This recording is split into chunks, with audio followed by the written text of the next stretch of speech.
Good morning, Coach. No Alex Formanton on the ice this morning. Can you provide an update on him for us? Yeah, he's nicked up. He'll come with us on the road, see how he is tomorrow. Possibility to play. If not, we're hopeful for Calgary. Certainly, we won't put him in a spot where he's not 100%, but it's nothing real bad. It's just, and if it ain't Calgary, it'll be the last game for sure. Okay. Matt Murray was on the ice this morning. Any update on him as well? Yeah, he's feeling real good. He's going to practice, not going to play these next two. We're hopeful that he can maybe get the last game against Toronto. If he's 100%, he'll get that game. So he'll practice with us at least once before he gets in.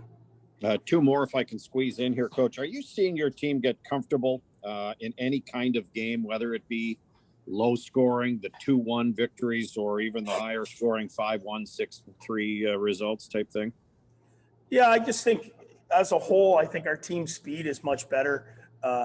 So we're able to stay in games longer. And then the longer you stay in games, the more chance you have for things to go your way. And I think, over the last couple of years, we continue to get faster, more skilled, and we have the puck more. So, I don't know if it's whatever game, but I just think we're working a lot harder away from the puck and we're faster coming home. Last one for me, DJ. You put together some different line combos prior to Wednesday's game and got some obviously desired results. And I think those line combinations were just sort of added the practice before, the day before. Are you anxious to see some of the combos? I mean, it's unfortunate that Alex might not go, but over the final couple of games here, those combos that you did look at, and maybe most notably Stutzla with Pinto and Brown. Brown will help. Yeah, I'll be all right. Yeah. You all right? You're good. Yeah, you know what? They've looked good in practice. They look good in the game. They're a lot of speed. Pinto's very this guy that's going to be in the middle of the ice for those guys, responsible, win face-offs. And then you've got two guys that can make plays and flat out fly. So it's a free look for us to see how they look. They look good in game one. I really like the Formanton Paul White line that can, essentially you can put them out against anybody, anywhere, any draw. You got Paulie on the left, Whitey on the right.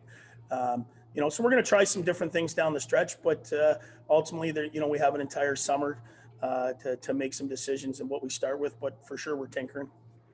I'll take the summer to memorize more names. Thanks for this, Coach. Good job, Gord. Thank you. The final hand is from Bruce Garriock at Post Media.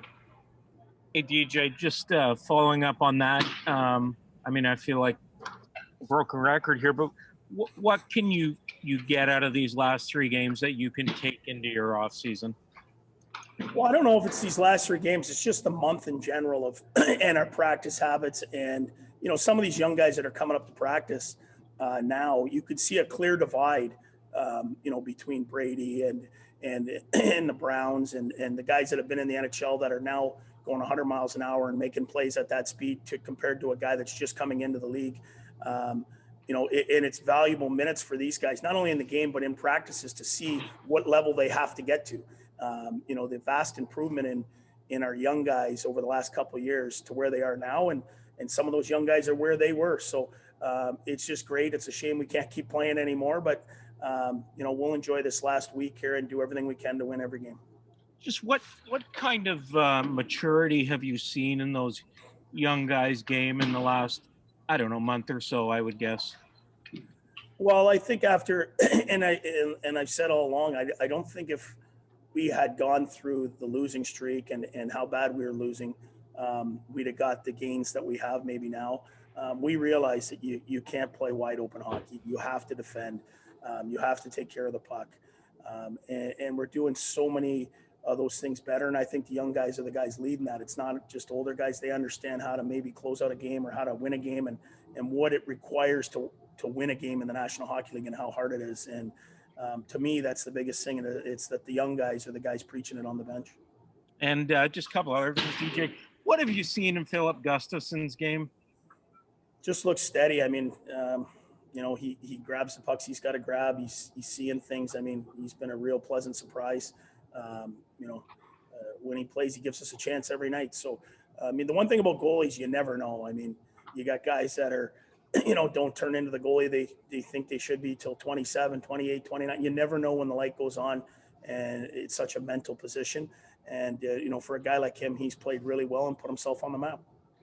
And you mentioned I couldn't quite hear you. Matt Murray may play in the last game, or is Yeah, that, I mean, he'd have to be 100%, but that's the goal, is that we're rehabbing him at this point to get the last game. and just on Joey Decourt, is there any chance he plays in Belleville before the end of the year?